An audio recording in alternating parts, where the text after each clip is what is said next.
तो ये हटा दें। अब देखो जरा एक चीज, लिमिट से क्वेश्चन कैसे पूछता है, ठीक है।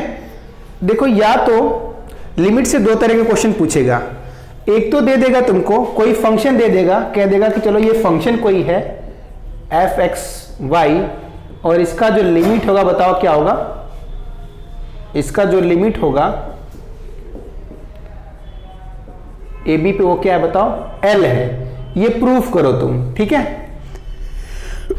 ये बात सॉरी, अगर किसी फंक्शन की लिमिट क्या है बताओ, L है ना, किसी पॉइंट ए बी पे किसी फंक्शन की लिमिट L होगी, ये प्रूफ करो, ठीक है। और दूसरा बताओ क्या कहेगा कि लिमिट एग्जिस्ट नहीं करती है, मतलब इस पॉइंट, एक पॉइंट दे देगा, बोलेगा इस पॉइंट पे फंक्शन की लिमिट क्या करती है, एग्जिस्ट नहीं करती है, ये प्रूफ करके दिखाओ, ठीक है।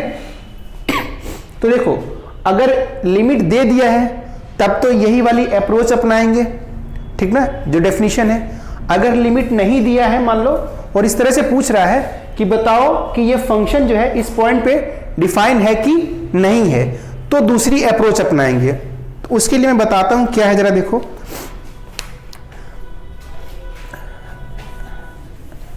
एक चीज जरा समझ लो फिर क्वेश्चन पे आते हैं, ठीक ना, क्वेश्चन ही करना है हमको भी इसी डेफिनेशन पे। बाद में हम अगले टर्म में तुम लोगों को समझाएंगे कि रिपीटेड लिमिट क्या होती है, ठीक है। जैसे मान लो ये ए बी का कोई नेबरहुड अगर है, ठीक है, ए बी का कोई नेबरहुड है, तो मैं ए बी को किधर से भी अप्रोच कर सकता हूं,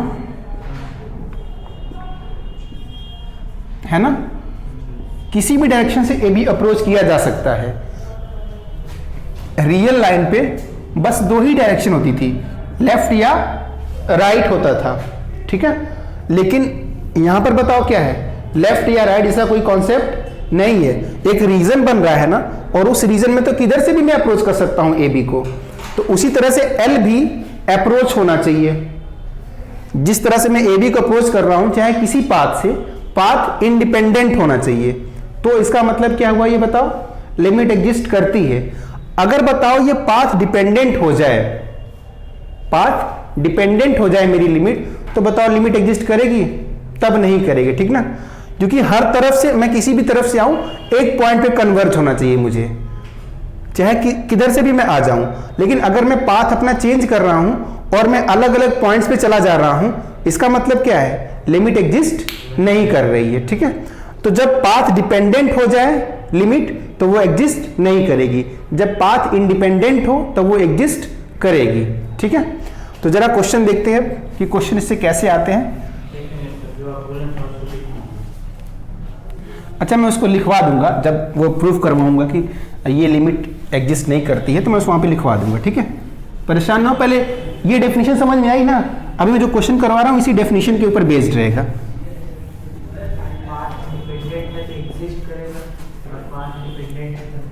नहीं नहीं उल्टा बोल दिए तुम, पाथ डिपेंडेंट हो गया तब लिमिट कैसे एग्जिस्ट करेगी,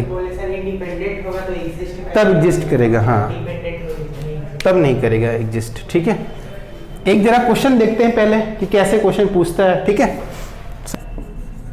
show that limit x y tending to 0 0 और यहां पे क्या दिया हुआ है, x y x square plus y square है, x square minus y square upon x square plus y square is equals to 0, ठीक है। ये तुम्हारे सामने क्वेश्चन है।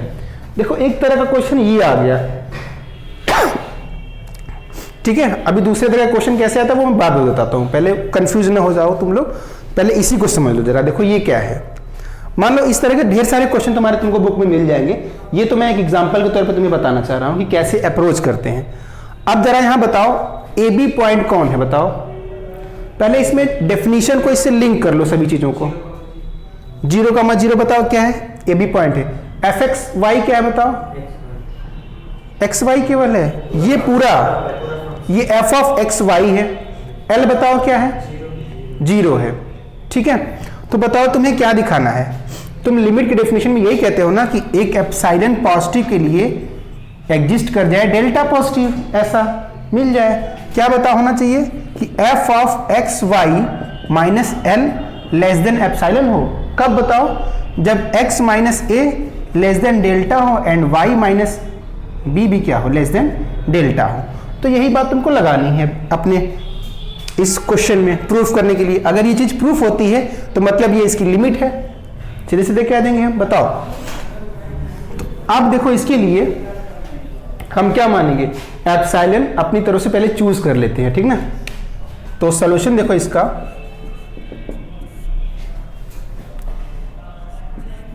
let us choose epsilon positive।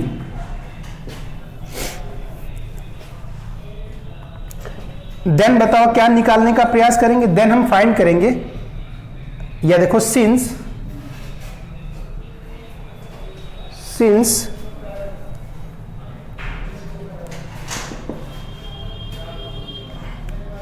Zero is the limit of f of x y, ठीक ना, function की लिमिट है। नाउ हम निकालेंगे, बताओ क्या, f of x y minus l, तो एल बताओ क्या है, 0 है, ठीक है। अब देखो जरा, एफ ऑफ एक्स वाई बताओ क्या है, ये पूरा पूरा फंक्शन आएगा, तो क्या आ गया बताओ, x y x square minus y square by x square plus y square, minus 0 करेंगे तो कोई फर्क पड़ेगा नहीं, तो मॉड में बस यही रहने दीजिए मैंने। बताओ यहां तक बात स्पष्ट है? एक स्टेप बढ़ा दें, माइनस 0 कर दें, देखो माइनस 0, ठीक है। अब बताओ इसको मैं लिख सकता हूं सीधे सीधे, 0 से तो कोई फर्क है नहीं, तो x y x square minus y square x square plus y square, ठीक है। यहां तक बताओ समझ में आ रहा है, ठीक है। अब बताओ मैं इसको बताओ कुछ इस तरह से लिख दूं क्या, इसका बताओ मॉडुलस क्या होगा। देखो यही टेक्निकलिटी थोड़ा सा क्वेश्चंस में अलग अलग वेरी करेगी, जो वेरी करेगी, कॉन्सेप्ट तो सब में एक ही लगना है, तुम्हें किसी तरह से इसको x और y के टर्म में लेके आना है, x माइनस ए y माइनस बी के टर्म में कुछ लेकर आना है। अगर यहाँ पे कुछ वैल्यू अलग अलग रहती तो यहाँ पे देखो a और b की वैल्यू क्या है, 0 0 है ना, तो इसका मतलब मुझे इसको mod of x mod of y के टर्म में लेके आना पड़ेगा। अगर तभी mod of x mod of y less than delta हुआ तो ये लेस देन एप्सिलॉन हो जाएगा, एप्सिलॉन को मैं डेल्टा के बराबर ही ले लूंगा, ठीक है, तो ये लेस देन एप्सिलॉन हो जाएगा, और इधर mod x mod y less than delta हो जाएंगे, तो मेरी डेफिनेशन की कंडीशन फुलफिल हो जाएगी, ठीक है। हाँ, तो इसको बताओ हम ऐसे लिख सकते हैं, less or equal to mod x mod y mod of x square minus y square upon x square plus y square, ठीक है। अब इसके बारे में जरा विचार करो, ये हट जाए, हमारा काम बन जाए। ये बताओ वैल्यू क्या हो सकती है, इस वैल्यू का अगर हम मैक्सिमम मान यहां पे पुट कर लें, मैक्सिमम मान इसका बताओ क्या हो सकता है,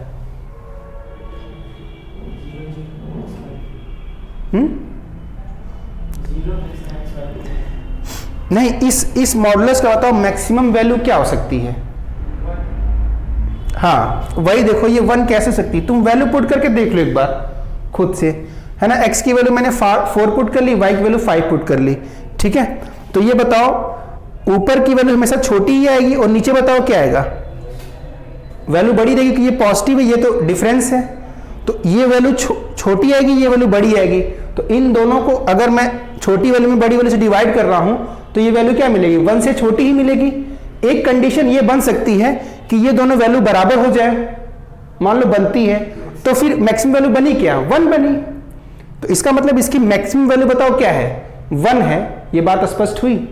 अब मैं इसकी मैक्सिमम वैल्यू अगर पुट कर दूं, ठीक है, तो जरा देखो कहां से मैं लिखूं, ये इतना नोट कर लिया तुम लोगों ने, यहां पर देख लो। अच्छा, क्या मैं लिख सकता हूं कि दिस इंप्लाइज, या ऐसे देखो, लेस आर इक्वल टू, यहीं से आगे इसी के आगे मैं क्या लिख सकता हूं, मॉड x मॉड y मतलब कि ये वाला जो वैल्यू है मॉड एक्स मॉड वाई, इसकी वैल्यू से बड़ी होगी या इक्वल होगी, क्योंकि मैंने अब mod x square minus y square upon x square plus y square की मैक्सिमम वैल्यू जो क्या है बताओ 1 है, यहां पर पुट कर दी है।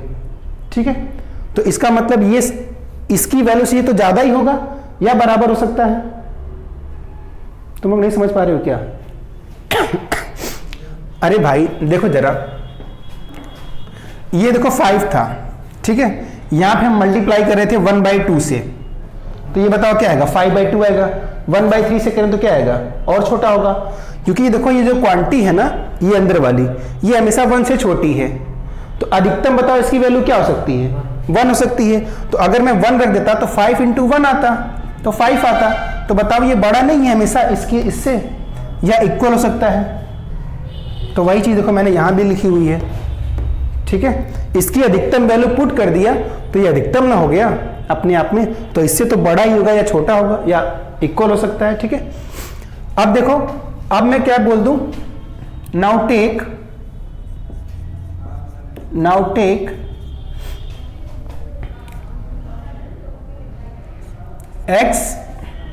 x इज लेस देन, बताओ क्या ले ले हम, रूट डेल्टा या रूट एप्सिलॉन ले ले, ठीक ना, क्योंकि एप्सिलॉन से छोटा दिखाना है तो रूट एप्सिलॉन ले लेते हैं, ठीक ना।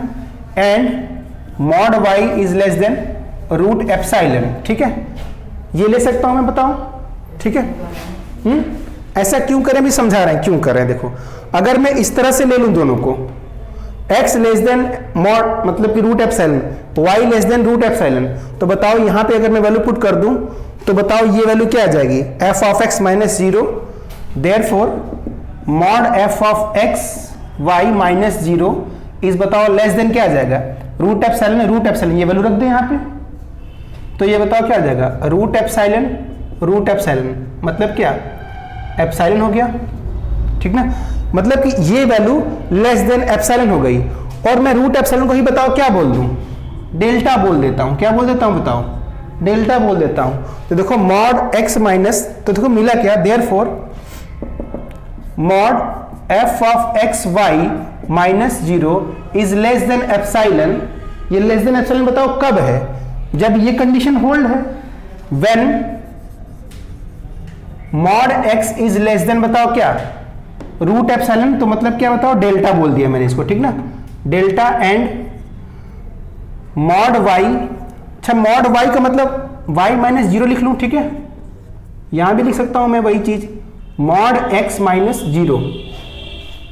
तो बताओ जो डेफिनेशन में कंडीशन बताई गई थी, जो डेफिनेशन लिखवाई गई, वो फुलफिल हो रही कि नहीं हो रही बताओ। Mod f of x minus 0 is less than delta when x minus 0 is less than delta, sorry epsilon less than delta, और y minus 0 is less than delta. अब देखो ये 0 बताओ क्या है, a और b है, तो देखो वही चीज तो है, a और b थे यहाँ पे, ठीक है, और ये बताओ क्या है, l है, l भी 0 था तुम्हारा, ठीक है। तो जो हमने डेफिनेशन लिखवाई उस डेफिनेशन पे ये बैठ गया सटीक पूरी तरह से, इसलिए ये बताओ क्या है, इसकी लिमिट है, ये प्रूफ होता है, ठीक है कि नहीं बताओ। हम कैसे पता करेंगे, हम ये तुम्हें दिख रहा है ना, तुम्हें बताओ इसकी वैल्यू क्या दिखानी है, लेस देन एप्सिलॉन दिखानी है, तो तुमने अभी तक दिखाया क्या है बताओ, अभी तक तुम ये दिखा पाए हो ना, मॉड एक्स वाई माइनस 0 को तुम दिखा पाए हो, मॉड एक्स मॉड वाई।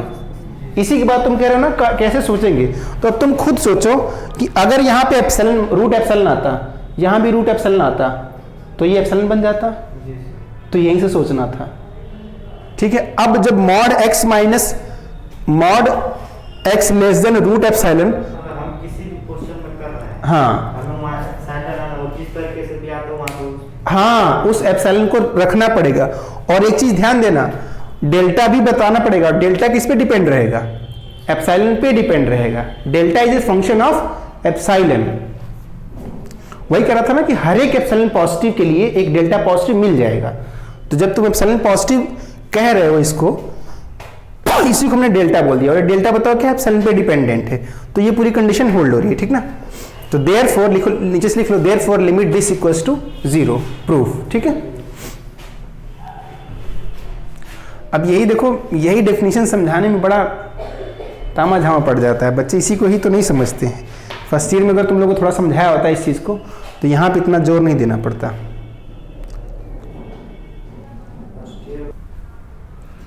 एक घंटा हो गया भाई।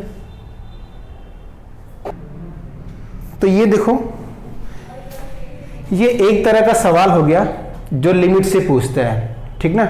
इसको क्वेश्चंस में टाइप 1 कह लो, ठीक ना, कि टाइप 1 का सवाल था ये, ठीक है। टाइप 2 देखो इससे कैसे पूछता है वो भी समझते हैं जरा, ठीक ना। इसको हटा देना अब, नॉट एग्जिस्ट, नॉट एग्जिस्ट, ठीक है। अब देखो एक जो क्वेश्चन पूछ रहा था वो कह रहा था कि इसकी लिमिट इक्वल्स टू समथिंग दे रहा था और कह रहा था कि प्रूफ करो कि ये बात सही है। तो प्रूफ करने के लिए डेफिनेशन का सहारा लेते थे तुम लोग, ठीक है। अब देखो यहाँ पे कुछ लिमिट है ही नहीं ना, वो कह रहा है कि ये प्रूफ करो कि इसकी लिमिट एग्जिस्ट ही नहीं करेगी, ठीक है। तो लिमिट एग्जिस्ट नहीं करेगी, तो देखो इस बात को कैसे प्रूफ करते हैं। मैंने तुम लोग को बताया कि अगर लिमिट पाथ डिपेंडेंट हो जाए तो इसका मतलब लिमिट एग्जिस्ट नहीं कर रही है, ठीक ना। तो देखो जरा पाथ डिपेंडेंट कैसे दिखाते हैं। जैसे मान लो ये एक 2D है, थोड़ा समझाने के लिए बस बता रहा हूं, ठीक ना। ये एक पॉइंट है, ठीक है, और इसका ये नेबरहुड है, इसका ये नेबरहुड है, ठीक है। अब देखो कमा 5 पॉइंट ऐसे मान लेते हैं, ठीक है। अब मैं अगर इस पॉइंट को देखो यहां से अप्रोच कर सकता हूं, इधर से ऐसे में गया, ठीक है। तो ये बताओ ये कौन सी लाइन है, इस लाइन की इक्वेशन क्या होगा, x इक्वल्स टू 4 होगा। सपोज करो कि मैं इस पॉइंट को यहां से अप्रोच करता, y बराबर 5 लाइन से अप्रोच कर रहा हूं। सपोज करो कि मैं इस लाइन को यहां से अप्रोच करता, इस पॉइंट को ऐसे अप्रोच करता, ठीक है। तो ये कोई y is equals to something x आता, mx लाइन आती, कोई यही ना आती, y is equal to mx line है ना। ये समझ पा रहे हो नहीं समझ पा रहे हो, यहां तक देखो। तो उसी तरह से देखो, अब मैं करूंगा क्या कि इसमें मैं एक कोई पाथ ले लूंगा, ठीक ना। इसमें एक कोई लिमिट को निकालने का एक मैं पाथ ले लूंगा, ठीक है। और मैं दिखाऊंगा कि ये अल्टीमेटली उस पाथ पे डिपेंड कर जा रही है, मतलब पाथ डिपेंडेंट हो जा रही है, ठीक है। तो इसका मतलब इस पॉइंट पे फंक्शन की लिमिट एग्जिस्ट नहीं करती है। ये वाली बात दिमाग में आई कि नहीं है बताओ, ये बात दिमाग ओरिजिन से जा रही है इसलिए mx होता है। हाँ हाँ, ओरिजिन से जा रही तो ओरिजिन से लाइन की इक्वेशन यही होता है ना, y इक्वल टू mx होता है। मान लो अगर ऐसे कोई लाइन अप्रोच करता तो इसको मैं बताओ क्या लिखता, y is equal to mx plus c लिखता। जो भी वहां मैं लाइन नहीं पढ़ा रहा हूं तुमको, मैं बस ये कहना चाह रहा हूं कि ये बात समझ में आ रही कि नहीं आ रही तुमको। इधर से कई सारी लाइनें पास हो सकती हैं, ठीक है। या कोई कर्व भी मैं ले सकता हूं, कोई कर्व भी मैं ले सकता हूं, ठीक ना।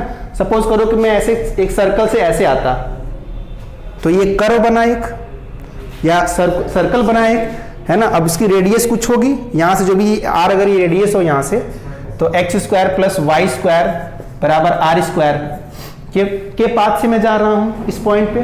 तो इस पॉइंट पे जाने के कई सारे रास्ते हैं, ठीक है, कई सारे पाथ हैं। अब मैं वही दिखाऊंगा कि ये पाथ डिपेंडेंट हो जा रहा है। देखो जरा कैसे, इसका प्रूफ देखते हैं। देखो ये बात नहीं कोई समझा पाएगा, ठीक ना, इस बात को समझना। ये बस लिख देता है कि ऐसे कर लो तो हो गया, टेक्निक कोई बता देगा, लेकिन तुमको ये नहीं समझा पाएगा कि उस टेक्निक का मतलब क्या था, ठीक है। देखो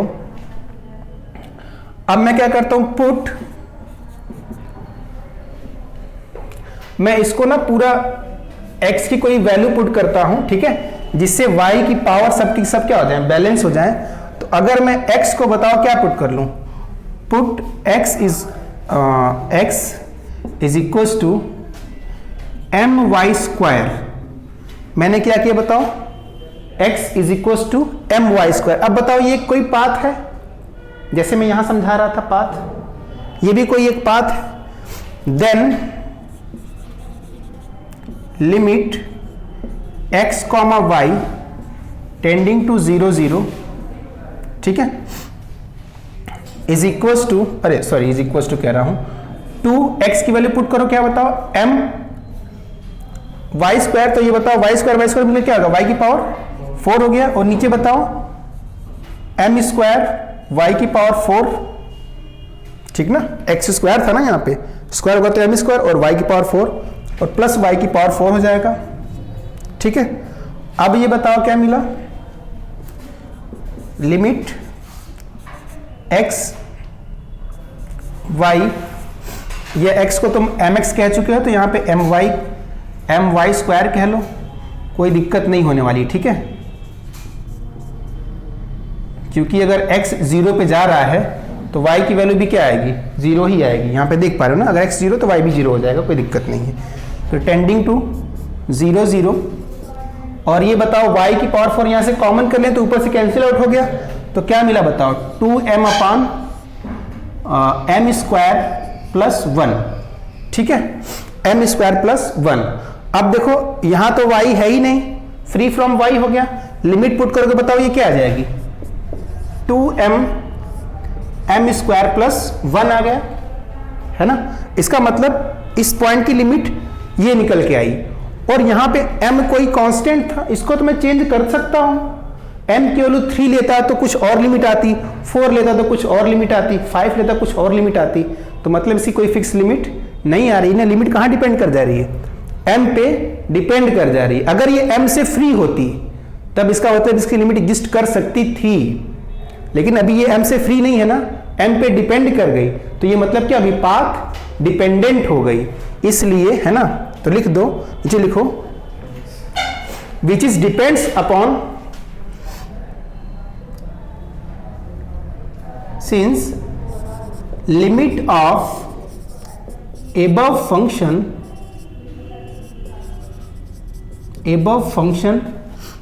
at 0 0 is path dependent,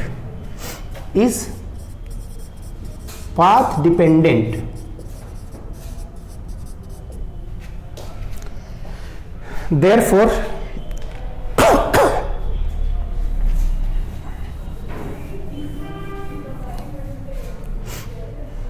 is path dependent, therefore limit x y tending to 0 0 2x y square plus x square plus y की पावर 4 is not exist। देखो दो तरह की लिमिट के सवाल बनते हैं, एक पहला मैंने बताया जो प्रूफ करना है with the help of definition, और दूसरा मैंने बताया वो टेक्निक क्या है, वो टेक्निक भी बताई तुम लोगों को, उस टेक्निक को बताया ही नहीं, समझाया उसका मीनिंग क्या है, ठीक है। नोट काहे नहीं कर रहे हो तुम इतना चलो देख लो,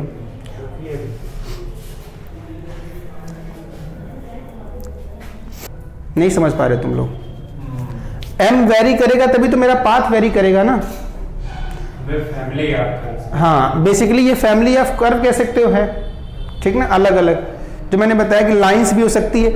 अब यहाँ पे ऐसा मुझे जरूरत पड़ा कि मुझे ये कर्व लेना पड़ा, कहीं कहीं भी मैं ऐसे भी ले सकता हूँ y इक्वल्स टू mx भी पुट करना पड़ जाएगा। अब तो क्वेश्चन देख के पता चलेगा ना, वो क्वेश्चन जिस हिसाब से रहेगा y इक्वल टू mx, मतलब एक लाइन के थ्रू जा रहे हैं, फैमिली ऑफ लाइन के थ्रू जा रहे हैं जो ओरिजिन से पास हो रही है, ठीक है। वो तो क्वेश्चन, हाँ एक लेना पड़ेगा पैरामीटर, ताकि वो बताए हमें कि उस पर डिपेंडेंट है कि नहीं है, ठीक है। अब स्पष्ट है, अब यहीं तक रहने दें क्या, फिर यहीं तक रहने दें,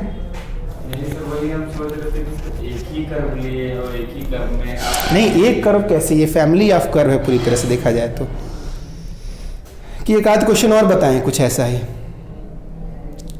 जैसे अब देखो क्वेश्चन नंबर, एग्जाम्पल नंबर 2 जब तुम लोग लगाओगे, एग्जाम्पल नंबर 2 का 2 लगाओगे तो वहां देखो एक नोट करके दिया है ना, नोट करके ये दिया है कि